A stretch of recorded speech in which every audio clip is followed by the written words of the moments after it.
Have you ever heard of Japan's most famous UFO story? It's not a modern tale of flashing lights in the sky, but a chilling encounter from over 200 years ago. This is the story of the Utsuro-bune, the hollow ship, and the mysterious woman found inside. The year is 1803, on a remote stretch of Japan's eastern coast. In what was then Hitachi province, local fishermen spotted something truly bizarre floating towards the shore. It wasn't a typical fishing boat or a foreign vessel they recognized. It was a round, hollow craft, about 10 feet high and 18 feet wide. The upper part was made of what looked like reddish wood coated in lacquer, with glass or crystal windows. The lower half was reinforced with what appeared to be metal plates, a material unlike anything the fishermen had ever seen. The shape was strange, almost like a giant incense burner or a rice bowl. Curious and a little frightened, they hauled the strange object onto the beach.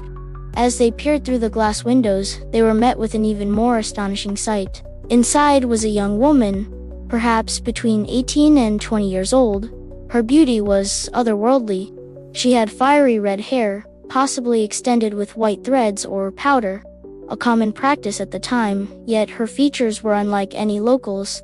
Her skin was incredibly pale, almost like pink snow, and her clothes were made of a strange, soft, unknown fabric. She was strikingly different from anyone they had ever encountered. The fishermen managed to open the vessel. The interior was just as perplexing as the exterior. The walls were covered in strange symbols, a form of writing that no one could decipher. It resembled no known language, not Japanese, Chinese, or any scripts from neighboring countries.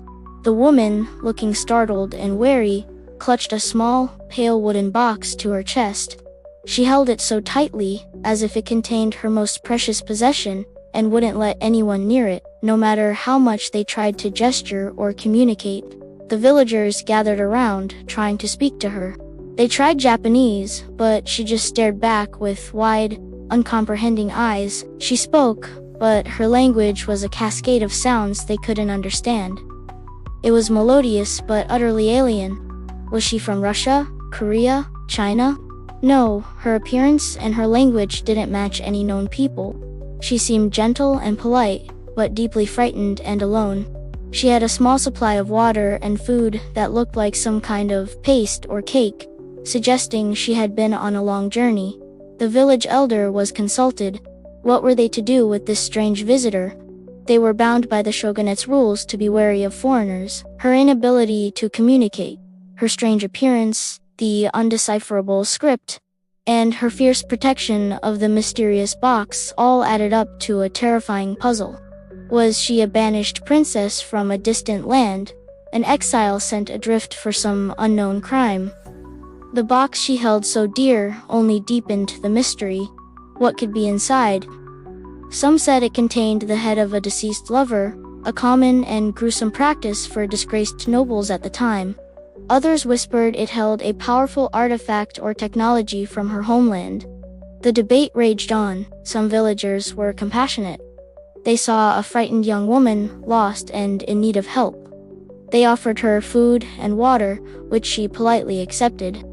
But fear ultimately won out over curiosity and compassion. The elder declared that she was too much of an unknown. Dealing with her could bring trouble from the government. It was better, they decided, to follow an ancient custom for such situations, push her back out to sea and let fate decide her course. So, with heavy hearts, the fishermen placed the woman back inside her strange, hollow ship. They sealed it and pushed the Utsuro-bune back into the powerful ocean currents. They watched as the round vessel drifted away, getting smaller and smaller until it disappeared over the horizon, vanishing forever. The woman, the ship, the box, and the secrets they held were lost to the waves. So what was the Utsuro-bune? To this day, nobody knows for sure. The story was recorded in several texts from the Uto period, most notably in a collection of strange tales called Tuon Shosatsu from 1825 and Yum no Kiri from 1844. These accounts even include detailed illustrations of the ship and the woman, which is what makes this story so compelling. The drawings show a craft that looks remarkably like a classic flying saucer. The strange script, the unknown materials, the otherworldly woman, it all screams of an extraterrestrial encounter. Ufologists point to this as one of the best documented cases of a close encounter of the third kind from before the modern UFO era. They argue that the detailed descriptions of the craft around metallic object with windows are too specific and too similar to modern UFO sightings to be a mere coincidence.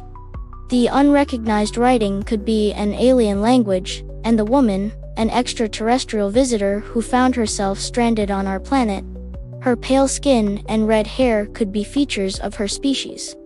The box might have contained a communication device, a power source, or something so advanced that the villagers couldn't possibly comprehend it.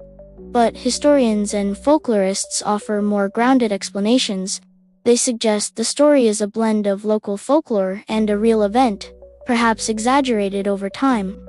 Japan was under strict isolationist policies during this period. Any foreign contact was viewed with deep suspicion. The woman could have been a foreigner, perhaps Russian, as their ships were beginning to explore the waters around Japan at that time. Her red hair and pale skin would have been exotic. The ship could have been a damaged or unusually shaped European vessel, like a coracle or even a hot air balloon gondola that had crashed into the sea. Misunderstandings due to the language barrier would have been immense. The strange script could have been Cyrillic, and the box, a simple personal possession she was protecting. Another theory is that the story is purely symbolic, a folktale meant to teach a lesson about the fear of outsiders or the unknown.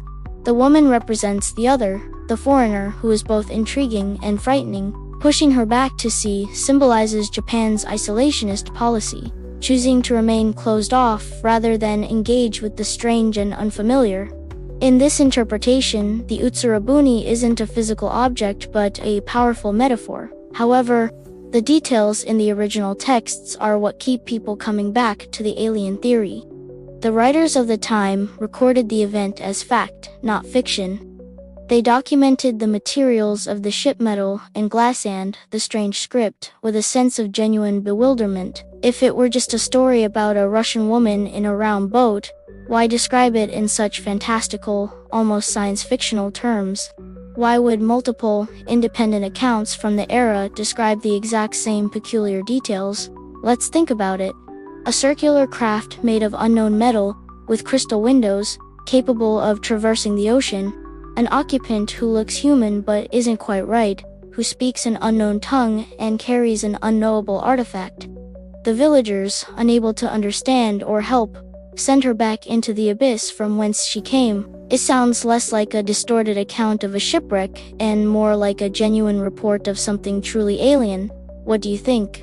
Was the Utsuro-bune a visitation from another world, a lost alien stranded on a primitive planet? Or was it a tragic misunderstanding, a story of a foreign woman whose identity and fate were lost to fear and superstition? The mystery of the holoship and its pale red-haired passenger remains one of Japan's most enduring and fascinating legends. It's a story that sits right on the edge of history and myth, a tale that makes you wonder what other secrets the past might be hiding from us. The woman in the Utsuro-bune was never seen again.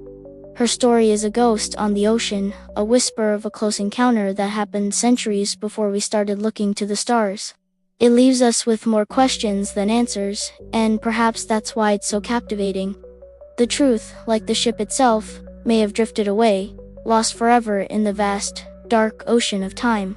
Thanks for watching. If you enjoyed this journey into Japan's mysterious past, don't forget to like, subscribe, and hit that notification bell so you don't miss our next deep dive into the unknown. See you next time.